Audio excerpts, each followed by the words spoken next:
Hello, everyone. Welcome to today's interview episode. Today, I am really excited to be introducing Bananatex, which is the world's first biodegradable waterproof fabric made from banana plants. In this episode, I sat down with Hannes Schuenegger, which is the CEO and one of the 5 co-founders of Bananatex and his parent company, Question, to talk about this innovation. We talked about the future of fashion, what changes we need to see in the industry, and of course, we talked about how you can make a durable technical fabric completely biodegradable and circular. As you know, I am a complete skeptic, so I kind of need to see it to believe it. So I'm really excited that Hannes got to share on-site examples of the fabric biodegrading. One last thing before we go forward with this interview.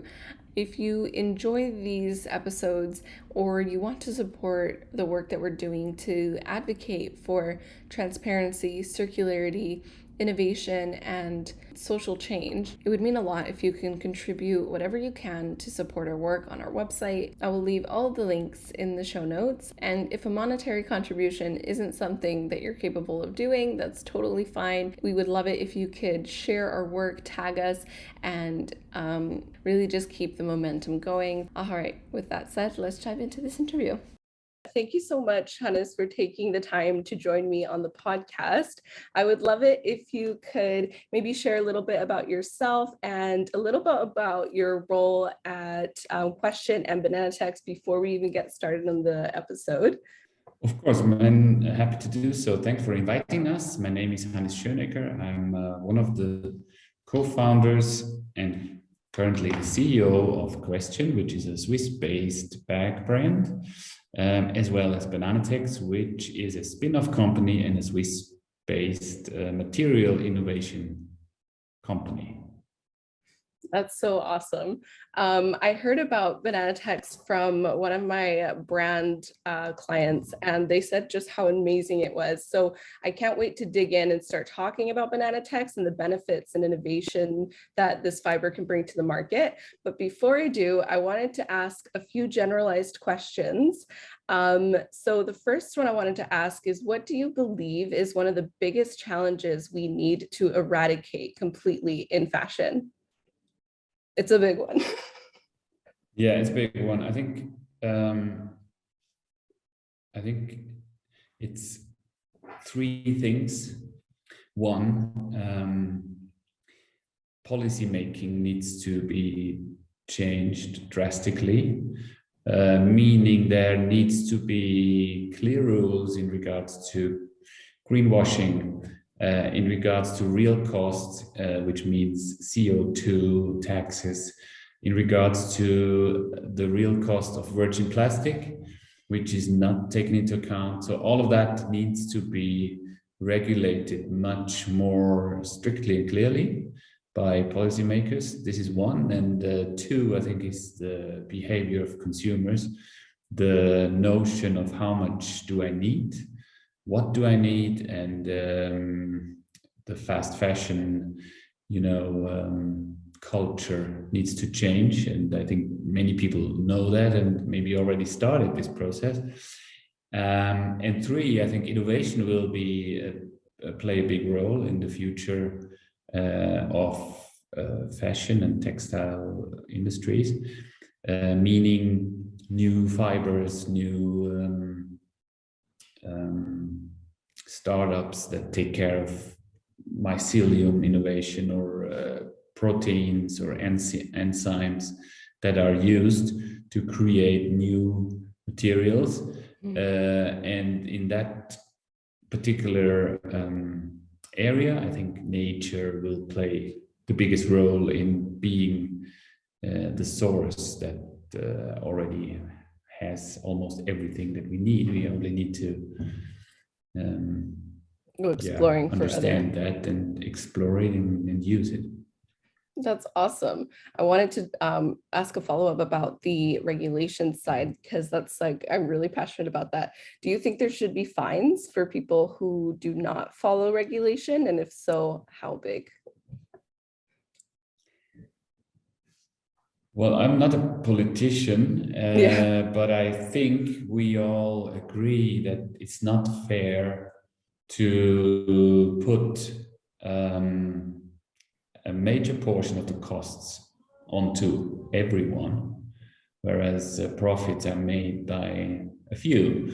And if some materials have a huge impact long-term on the cost side for society, then this has to be taken into account in the beginning. And if people do not play by those rules, then I think fines are proven to be a good mechanism for changing behavior of people, right? Yeah, 100%. I saw a quote on the question website which said, and it really stuck out to me, and I'll quote it just so I don't get anything wrong. It says, "We believe a good answer is the result to the right question. And to find those answers, we question the norm of how things are designed and made." So keeping that quote in mind, I'd love to hear your futuristic ideas or your answers to what the future might look like, either for the textile industry or for fashion in general. I think this is a very challenging one because, of course, we don't have all the answers yet. We're on a constant journey, asking questions, trying to find answers, and then we go on to the next one. But I think one thing is clear. I mean, at some point, we have to be a circular element in this world, like we all do. So we have to consume in circles. We have to produce, think, and act in circles. And at some point, we have to reach that level as consumers. And I think the fashion industry needs to be part of that too. So this has to happen, and that means nothing else but we produce in cycles, we reuse stuff, we recycle with no quality loss, or we are acting in natural cycles, which means natural fibers, no chemicals, and giving back to nature at the end of the life cycle. That's an amazing answer to that very difficult question. Thank you so much. I wanted to go on to talking about Bananatex specifically, as that is probably what people are most excited about. What inspired the approach to create textiles from the abaca tree or the plant? And did you see this material being used maybe in a different application that isn't textiles that inspired the inspiration, or what was it? No, we really were coming from a brand's perspective, and we were looking for a good material that is plant-based, which we wanted to use. And what did we have in that at that time was cotton, which was the only real available source, but it's not perfect fiber for a bag, which has to be very sturdy, resilient, durable. So we were trying new ways, and we worked with linen and bamboo and hemp and different other fibers. But at some point we got in touch with the banana fiber, which is probably the most resilient natural fibers in the world, especially the abaca banana fiber, which is one kind of a banana plant. There are about 40, 50 kinds of bananas in the world, and we usually only eat 2 kinds in our Western world. So this special sort is called abaca, and the fibers are like 2 meters long, which was a very good base for what we were looking for. And in addition to that, we understood the way it's cultivated, and that is a super big element of the whole impact and the footprint of the material. So this banana plant grows in a permaculture, so there's no chemicals involved, and there are no fertilizers needed, and not even water, because it's a forest and it's rain fed. And all those aspects were quite convincing for us to find a way to make a technical textile out of it, and that has never been done before. So this was the challenge, and this took us about 3 years to go from fiber to some steps in between, and eventually come up with a yarn that can be spun or woven into something useful. Wow, that's awesome. So would you say that the most special thing about that plant is its resilience in its own environment, or what makes it super special compared to the other 40 plus types of banana plants, Yeah, specifically for fibers? it has the strongest fibers of all banana kinds and the longest. And the fruit is not really delicious. Even the apes don't always eat it. So it has a history for textile fiber extraction. And that is what it was used for centuries, for shipping ropes and rather sturdy things. I mean, the fiber, you can look at it here, is really super long, Yeah, very strong, but very rough as well. yeah. Wow, that's amazing. Thank you so much for sharing Those that. properties really make them standing out uh, from what we were looking for. Wow, that's awesome. And from an environmental standpoint, I did want to ask how sustainable in the longevity of like production sense is the production of the fiber from an ecosystem or biodiversity standpoint? So from the cutting of the trees, how sustainable is it in order to get it back to its ecosystem? Because I know that regular trees, you cut them down like for tensile fibers, but then it takes like at least 20 years to get that fiber back to where it needs to be. What's the case or the lifespan for regeneration for the abaca tree plant? Okay, the abaca tree grows up to 40 years, and we actually don't harvest it at all. We only work with the side stems, and every plant grows 5, 10, sometimes 20 side stems, side stalks every year. And those grow bananas. And once the bananas will be ready, so to say, the stalk dies. And at that point, it gets chopped off, and then the fiber is extracted by peeling it off directly in the woods. So we do not cut off the plant. Maybe you know the home for that industry, which is already an industry, is the Philippines, and the fiber is used for paper making a lot. So there are about 1 million people in the Philippines involved in that business, so to say. They cultivate abaca, and they do that in permaculture environments. So there are higher trees that give shade, because this banana kind doesn't grow in direct sunlight, doesn't like direct sunlight. Very often there is other crops involved, like mango or cocoa, and about 80% of rainforests are destroyed on the Philippines, which is very sad. But those permaculture setups can be used or are used to reforest those areas. The banana tree has very strong roots, so it keeps soil from eroding, and therefore it is actually a positive contribution towards reforestation, and therefore to the biodiversity of those regions.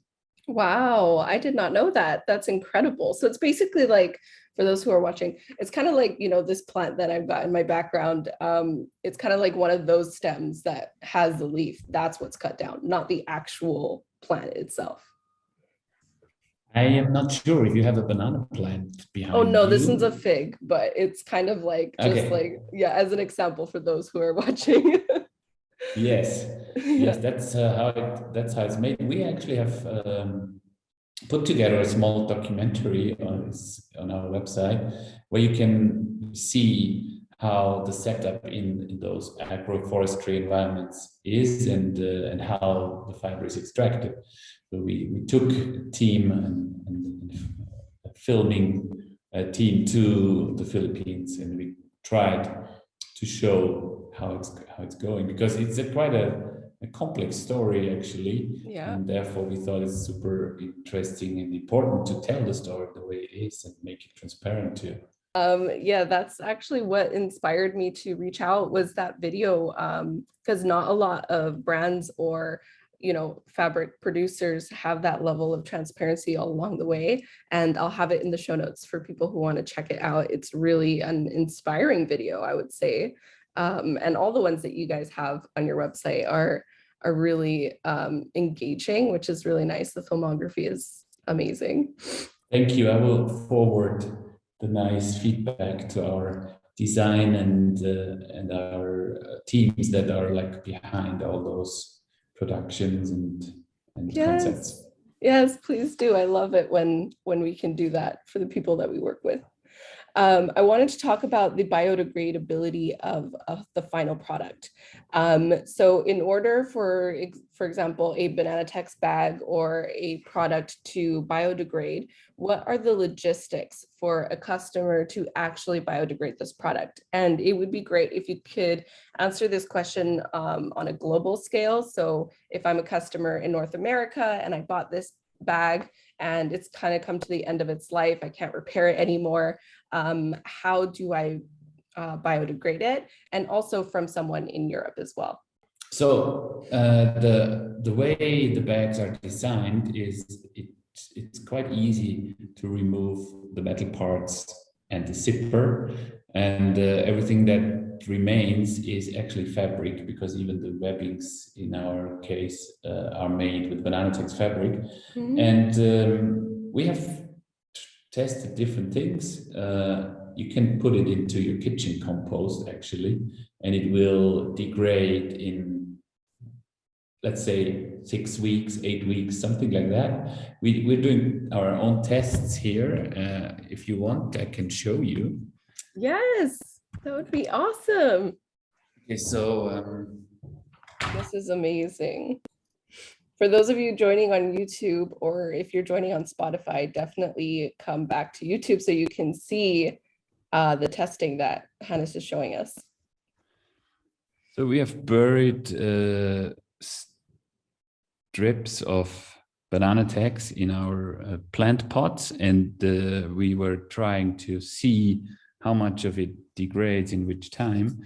And you can see all of that was not more than 1 month in soil.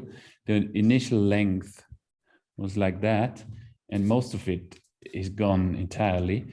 Here is the fabric that had our permanent natural wax for water repellency, mm-hmm. and those 10 didn't have it. So you can see those are biodegrading even faster, but also those parts you see they just disintegrate, and you can just that is incredible. Yeah, and so we would recommend to just put it into your compost, but of course it is very different how it's organized in different regions of the world. I mean, it's a good point you make. Some people have their own composting process, and some have like something in their community that is picked up on a regular basis. We must admit there is no sophisticated standard procedure yet for that. We know you can do that. We know you can put it in your compost. We know it will be disintegrating very soon. But also we understand that it could be an option to go into a recycling process, which we are testing at the moment. That means we take back the bag and we reproduce it into yarn, which should be possible without actually a quality loss.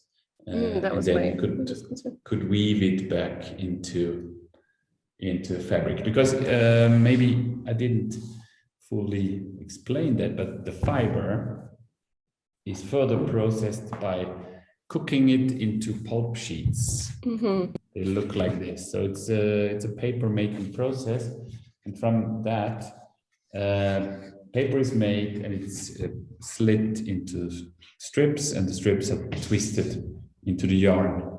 So what we would do is taking a backpack and make it into pulp sheets again. Wow. Wow, I didn't know that you could do So that without quality loss. you would have, well, you have 100% cellulose in that material, and you would just remain to have that. The specialty of that pulp and the yarn as well is that the fiber, the natural fiber itself, is still in that material up to 2 millimeters, and that gives it a certain strength that we need for a backpack, for example. Wow, that's amazing. I haven't learned so much in an interview in a long time, so that is very exciting for me. Thank you so much. I wanted to ask, you mentioned about the waterproof repellent on the, when you were showing us the biodegradable samples. Yeah, so how does the wax work and how is it non-toxic compared to other ones like the DWR coatings that are normally used that are typically toxic? Well, I think you need to be very specific there. We have two treatments we usually put on our standard fabric. One is a DWR, which is coming from Germany. It's called Bionic Dry, and it's actually a cradle-to-cradle certified solution. And the other one is a permanent wax coating we put on one side of the fabric. And that is also a German formula. It contains carnauba wax and also beeswax. And it is a permanent 2 or 3 layer coating on the textile that you wouldn't have to reapply it like on a barber check. You would probably do that, but not on that, because it's a permanent layer or more than one on top of the fabric. And yeah, we're having a few discussions with, for example, the vegan community about the 24% beeswax which is in it. And we understand there is a lot of controversy discussions going on. But in our case, that was the alternative to plastic-based coatings. And so for us, it was like the sustainability decision to go with something like that instead of plastic.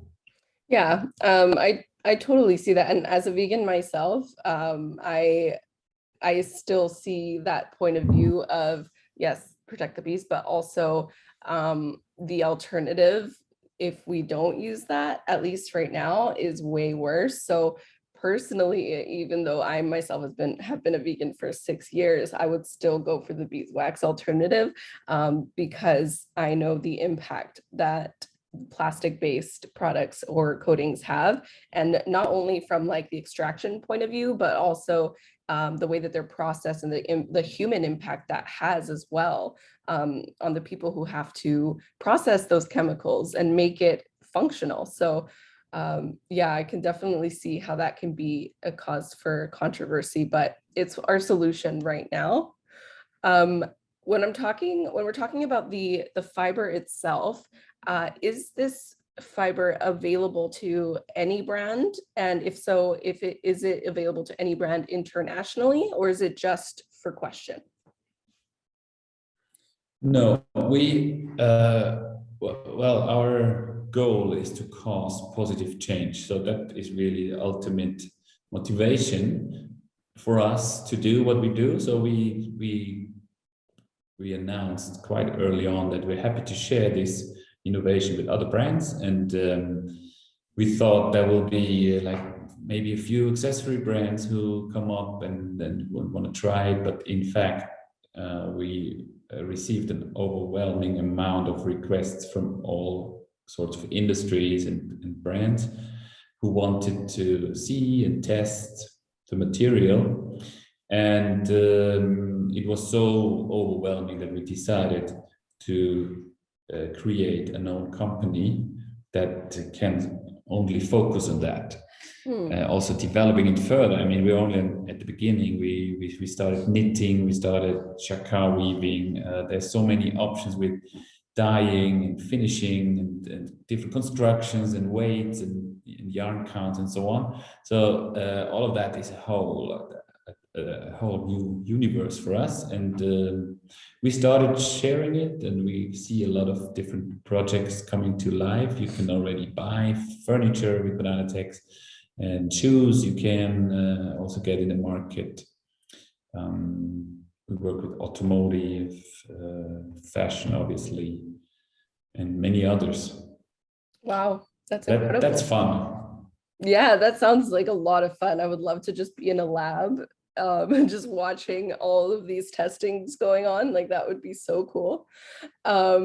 I wanted to ask from a wider standpoint, not just from like the technical apparel side, is it possible to create this fiber into a more lightweight version? So for example, for loungewear or athletic wear, because most athletic gear is made from polyester, and it's usually like a polyspandex mix, and it's a lot softer and the feel is just not as it doesn't have that high of a tensile strength. Is it possible to create that kind of material with this fiber? Well, to be very honest, every natural fiber, specifically has obviously its own properties and also boundaries. Bananatex is a sturdy fiber, and it doesn't have a lot of elasticity. So yes, we did make finer and lighter wovens with lighter yarns. We're currently testing rain jackets with that, and also and other fashion apparel like jackets, pants, shorts, things like that. Loungewear, I'm not so sure yet, because this is still a different hand feel to cotton or something that contains elastan or those technical fibers. So I don't think that it can replace all existing fibers in the market, but there's certainly a niche and quite a big place for materials that come from the banana fiber. Yeah, 100%. I had a feeling that would be a very challenging question, because seeing the process of how it's made, it's very sturdy, but I thought I'd give it a shot anyways. No, and that's cool. I mean, we try to explore what we can do. Like you can see here, we have knitted a shoe. Oh, wow. And by making constructions like that, you can actually Oh, create there a is a lot bit of of elasticity, a lot of stretch, yeah, which the fiber doesn't have, but the construction gives it to a product. There's quite a lot of different things we probably will be able to accomplish with that fiber and with Bananatex, but there will also be areas that are just impossible from an expectation standpoint in regards to properties, various specific standards and all of that. But the like a variety of innovations from different sources and fibers will make the difference, not just the banana fiber. Yeah, for sure. I wanted to talk a little bit about your guys's tagline, which is a textile revolution with the R in black brackets. So kind of like revolution, evolution. I love that. What kind of evolution or revolution are you aiming to create? I know you mentioned that you guys are aiming to create positive change. But to what extent, when you think about the next 10 years, the next 15 years of the Bananatex company, what kind of action would you like to inspire and see change? Well, for us, going back to the first part of your question, for us, it is definitely an evolution after making lots of different projects in different fiber worlds. We created a European supply chain, fully European supply chain with organic hemp about 10 years ago, and that was also like a challenge that took like 2 to 3 years. So for us, it was one next step in our search for good answers and for good materials. But at the same time, having now a jersey T-shirt made 100% from banana fibers is kind of a revolutionary feel. And when we meet people at trade shows or talk to brands, they always come up like, yeah, what is the composition? How much is the percentage of your fiber? And you say like it's a 100% T-shirt, then people are like, wow, that's so amazing. I never saw that before. And in that sense, it's more a revolution. And that's why we kind of try to combine those two words. I think in a perfect world, we will be able to scale up the sourcing to a certain extent, still enhancing social standards, biodiversity in the areas where it's cultivated, create the maximum efficiency throughout the supply chain with the least amount of waste and the smallest possible ecological footprint when it comes to water, energy, CO2, and all of that. And hopefully we can motivate many brands to work with it, from luxury to automotive, from furniture to other bag brands. We're happy to share with everyone when the intentions are honest and long-term oriented. We would not be happy to see Bananatex just in a capsule project and then gone. It's gone. That's not what we aim for.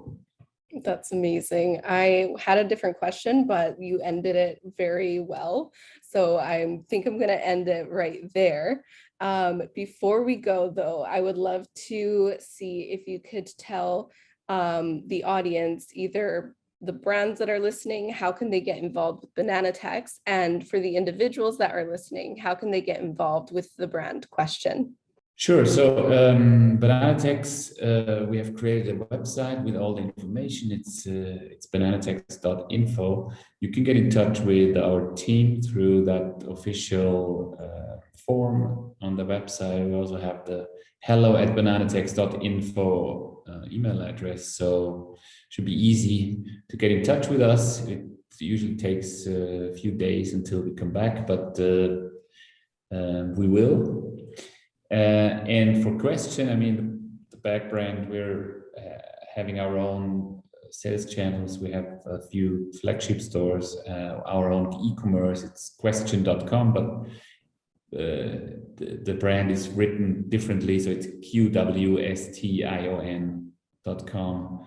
But Google knows, even if you type it incorrect, and it will refer you to our brand. We also have a variety of retailers you can find in our store finders.